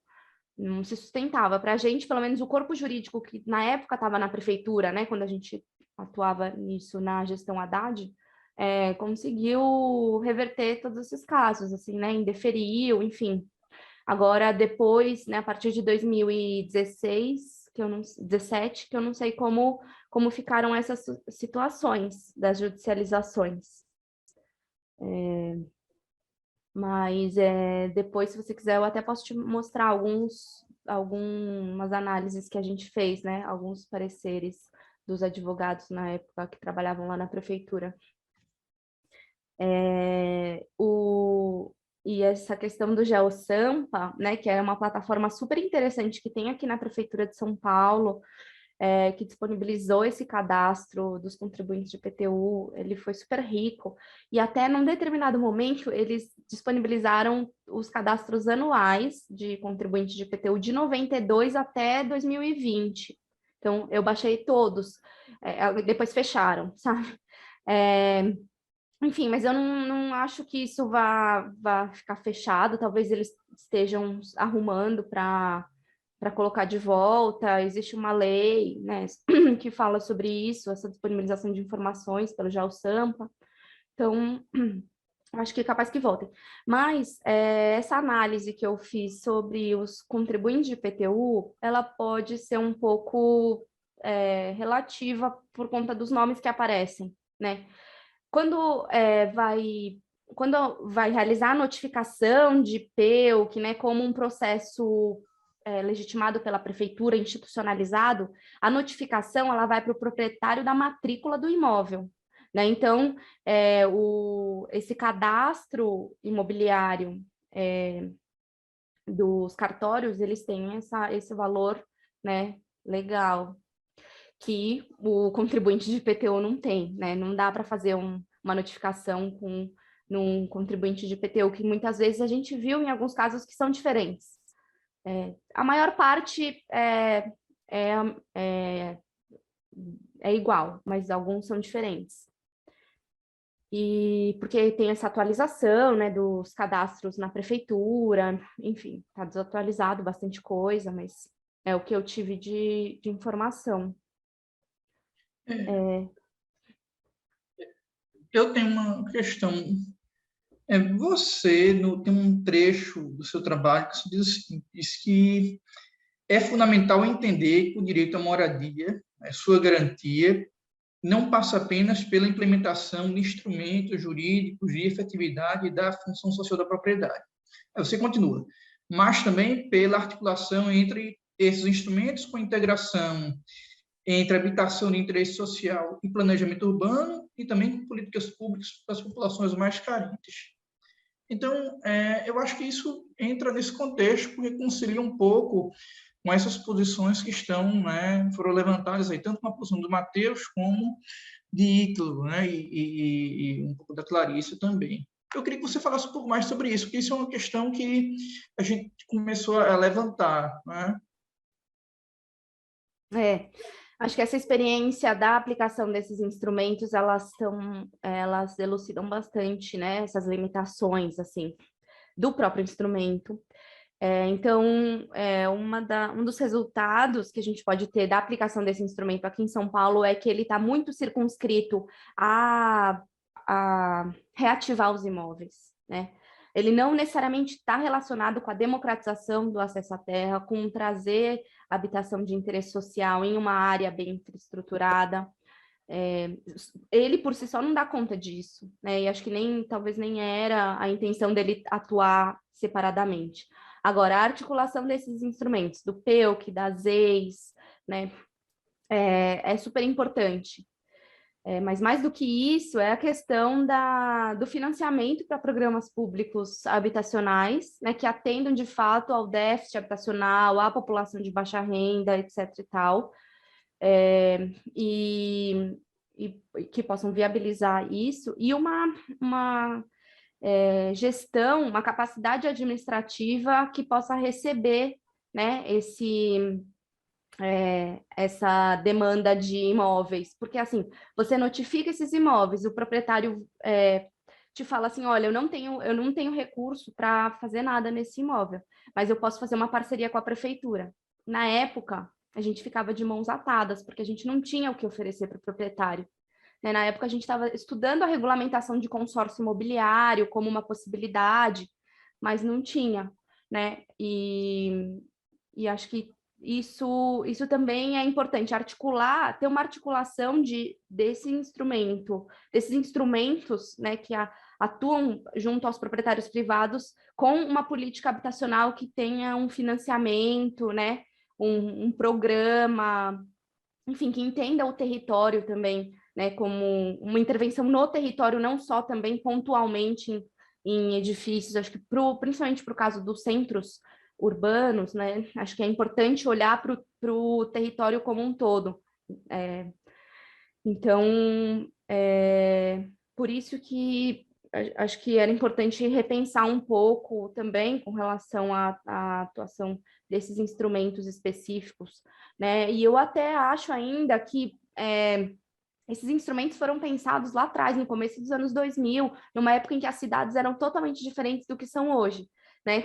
O Estatuto da Cidade de 2001, ele foi aplicado aqui no município de São Paulo a partir de 2013, esses instrumentos, né? Então, assim, quase 15 anos depois, no momento em que São Paulo já tinha explodido, já tinha, né, já era uma outra cidade. Esse tempo desse instrumento também, do proprietário ter até 5 anos pagando IPTU progressivo para ter a desapropriação, né, em títulos da dívida, para ser desapropriado, é um tempo que não dá mais. Eu acho que a cidade já é outra. Eu acho que existem outros instrumentos que poderiam atuar de uma forma mais efetiva e agilizada. Por exemplo, a dação em pagamento ou o próprio Instituto da Arrecadação e Abandono, né? Eu acho que tem um potencial ali de serem talvez mais efetivos nessa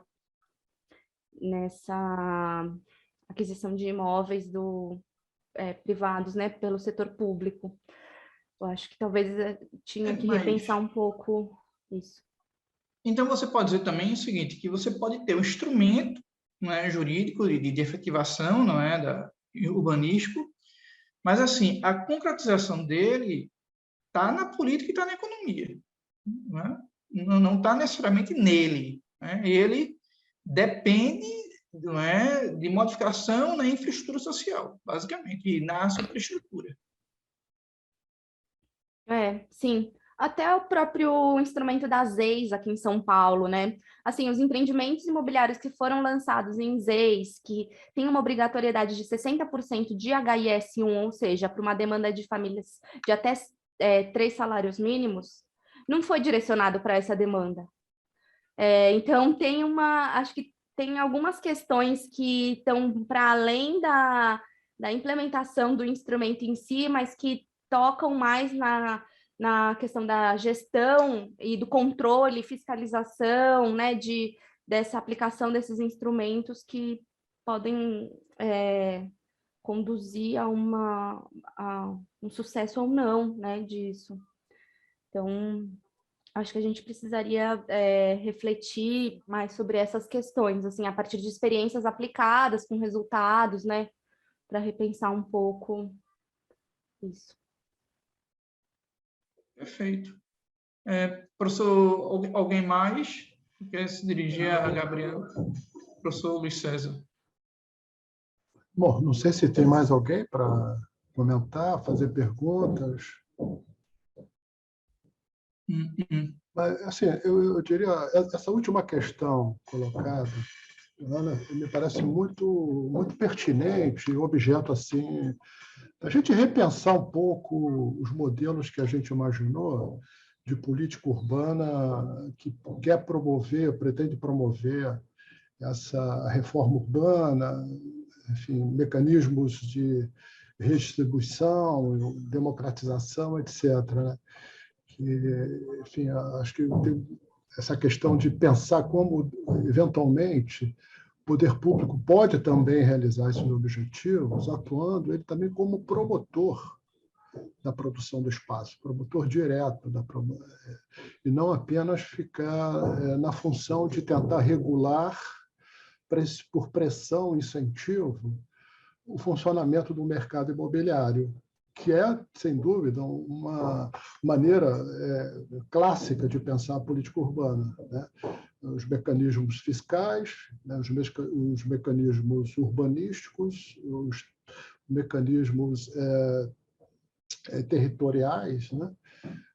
Mas também pensar como esses mecanismos, essas formas de atuação podem se combinar também com uma outra, que no caso aí de São Paulo, a tese da Ana leva a pensar isso, quer dizer, se o poder público pudesse atuar também como promotor, né, oferecendo as condições para que o proprietário se incentivasse a colocar no mercado, dentro de um determinado parâmetro que garantisse ainda o uso do território com a função social, né?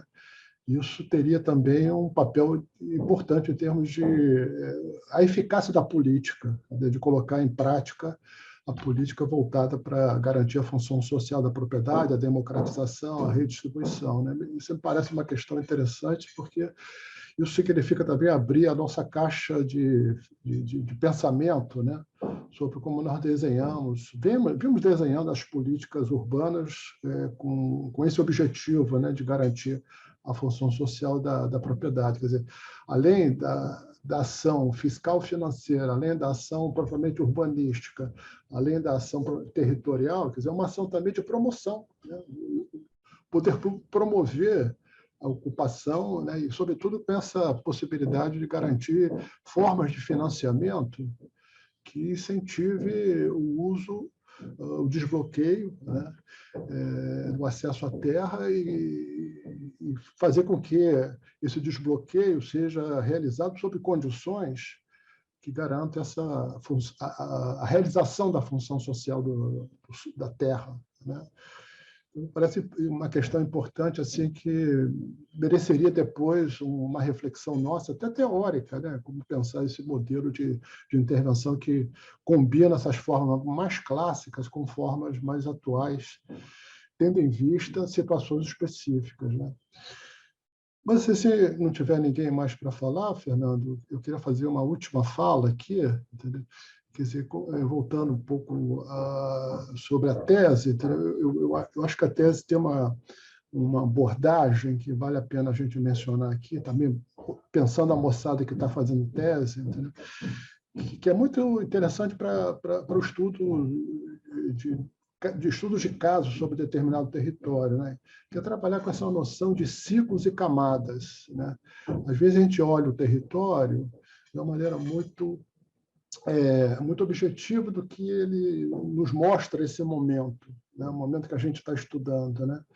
Quando, na verdade, esse momento ele guarda dinâmicas que têm a ver com ciclos que constituíram aquele território e continuam constituindo, e também camadas de estruturação daquele território, né? Isso me parece uma ideia bem interessante como referência teórica metodológica, sobretudo para estudos de casos sobre determinado território, né? Com qualquer objetivo que seja esse estudo, né? Pensar esse território como resultado de uma trajetória e ao mesmo tempo, como expressão de camadas que estão ali congeladas, né? Quer dizer, objetivadas, mas que são atuantes, enfim, na constituição daquele território, né? Isso me parece interessante, essa ideia, entendeu? E, assim, por último, gostaria de deixar a ideia do seguinte: quando a gente está querendo pensar essa relação, né, do capital e a terra, né, muitas vezes a gente, como é o propósito da Ana, quer dizer, e para identificar quem são os agentes que estão ali do lado da terra, né? Foi exatamente o que a Ana fez, que são os atores que estão ali, né? Sim, eu acho que é um caminho extremamente importante, entendeu? Mas, ao mesmo tempo, isso a gente teve oportunidade de discutir, né? A gente tem que pensar que, na verdade, esses atores, esses agentes, né, eles têm que ser entendidos, né, como expressando determinadas relações sociais diferentes com relação ao uso daquela terra, né?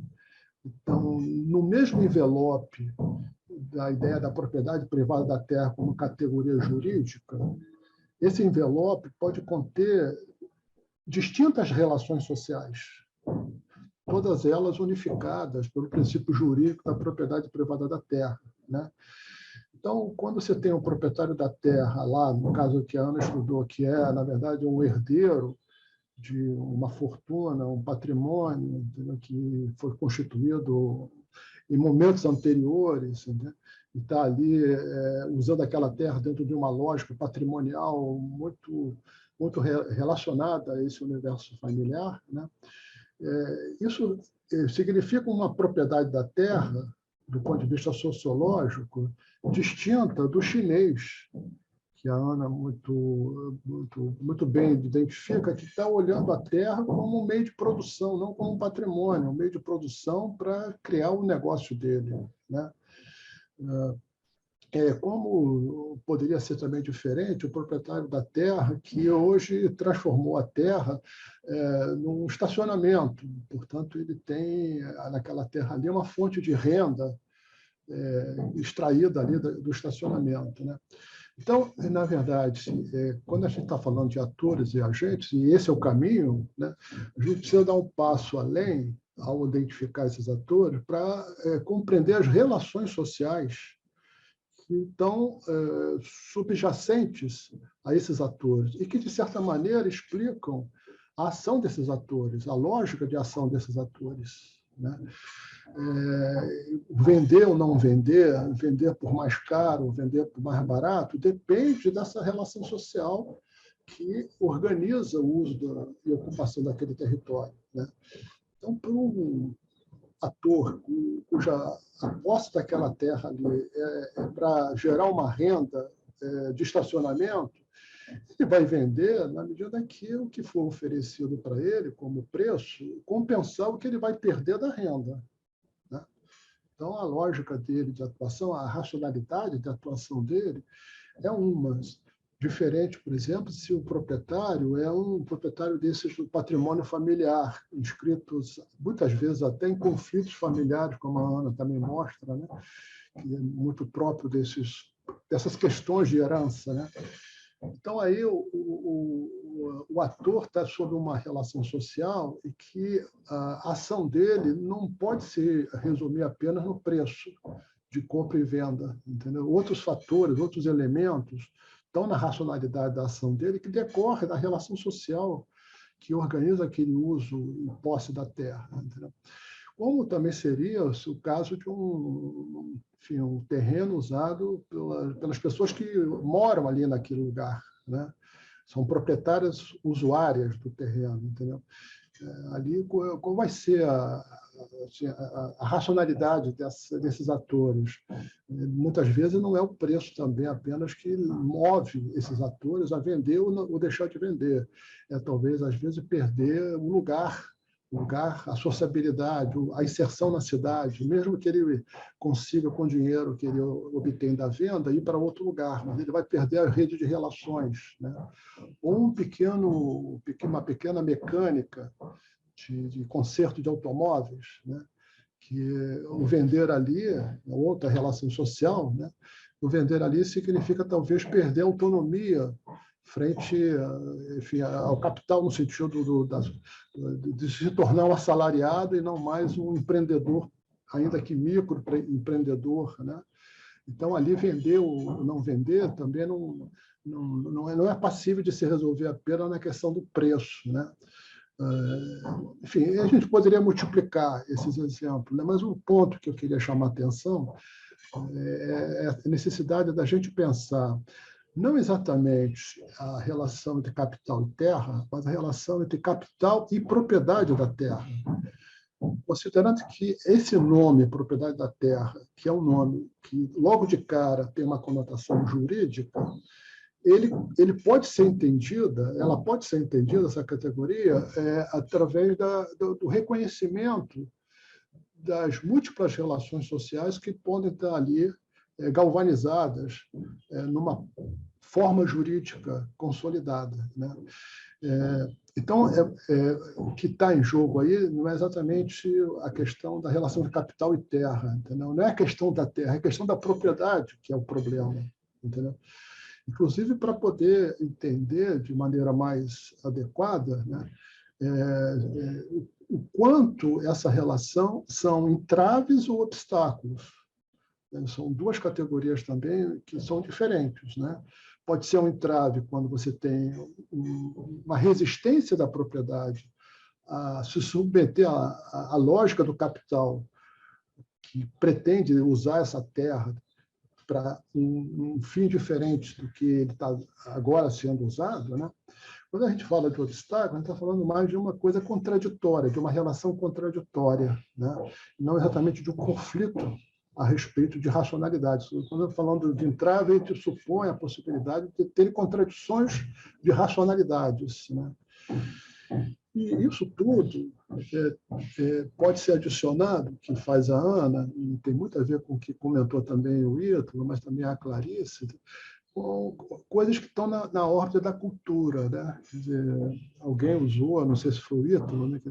Uma espécie de cultura de proprietários, ou cultura de patrimônios, ou cultura mercantil, que também entram nessa história, entendeu?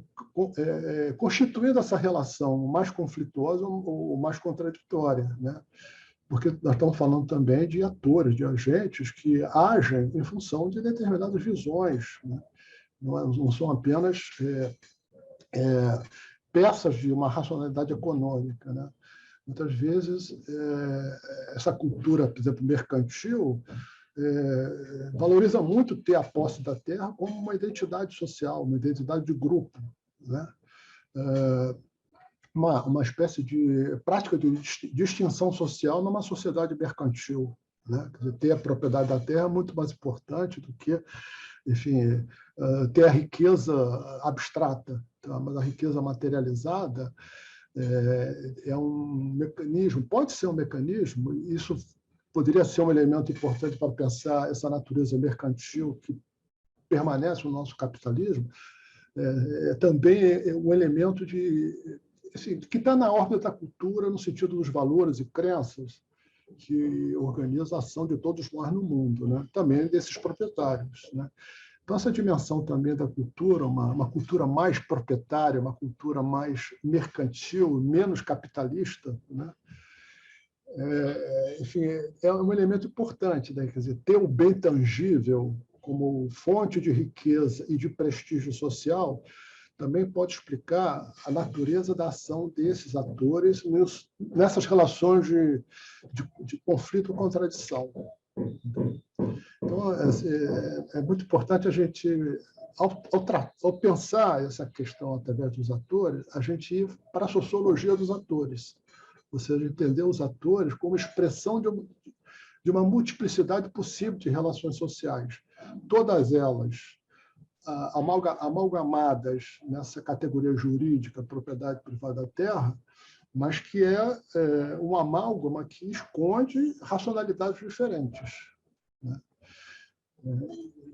E isso, enfim, me parece importante para a gente operar nesse mundo empírico com esse arcabouço teórico, entendeu? Então, assim, eu quero agradecer novamente a Ana e, enfim, a todas e a todos aí, Clarissa, Ítalo, Matheus, enfim, os que não falaram, mas que, evidentemente, estão aqui presentes porque têm interesse, né, nesse tema, né? Então, foi muito bacana esse momento aqui da nossa reflexão, entendeu? Fernando, agradeço também a você, Fernando. Passa a palavra para você, tá? Pessoal, a gente está encerrando, certo? Eu vou só lembrar algumas coisas. A aula vai estar gravada, esse encontro vai estar gravado. Fernando, seria interessante dar a última palavra para a Ana, se despedir, que ela não vai estar mais com a gente. Sim. Desculpe, Ana. Eu só queria agradecer muito a oportunidade, né, de mostrar um pouco dessa pesquisa aqui, discutir com vocês.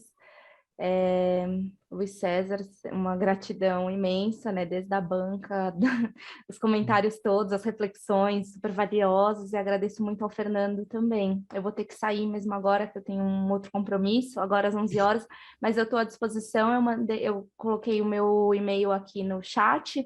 Quem quiser, a gente pode continuar conversando, eu ia gostar bastante de continuar alguns diálogos, tá bom? Obrigada, gente. Obrigado, foi excelente. Tchau. Então, pessoal, antes de encerrar, só para o nosso encontro vai estar gravado, né? Vai ser disponibilizado. Próximo encontro vai ser com a Betânia Alfonsine sobre regularização fundiária e o Estatuto da Cidade. O texto já está, né, se não estiver, eu vou mandar no Classroom. E, bem...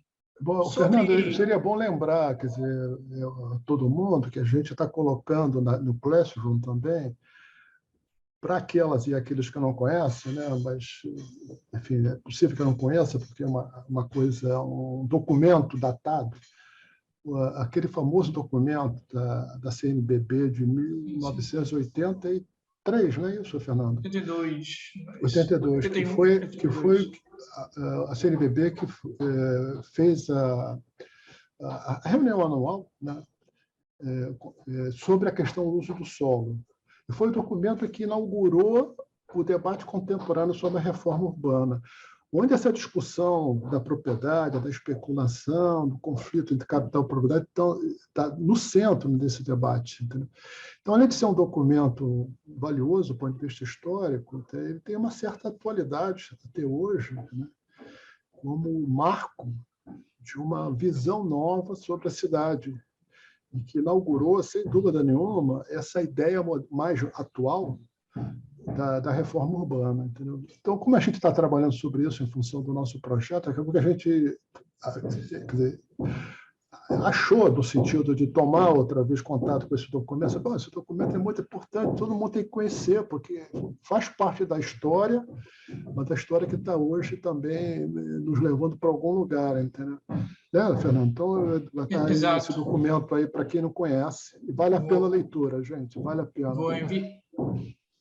Vou enviar sim, e tem um outro texto também, professor, de Nelson e Karina Uso, sobre a trajetória da reforma urbana no Brasil. Melhor que vocês leiam primeiro esse da CNBB e, na sequência, esse do Nelson. Vai servir tanto para a última aula, como também para articular os nossos encontros.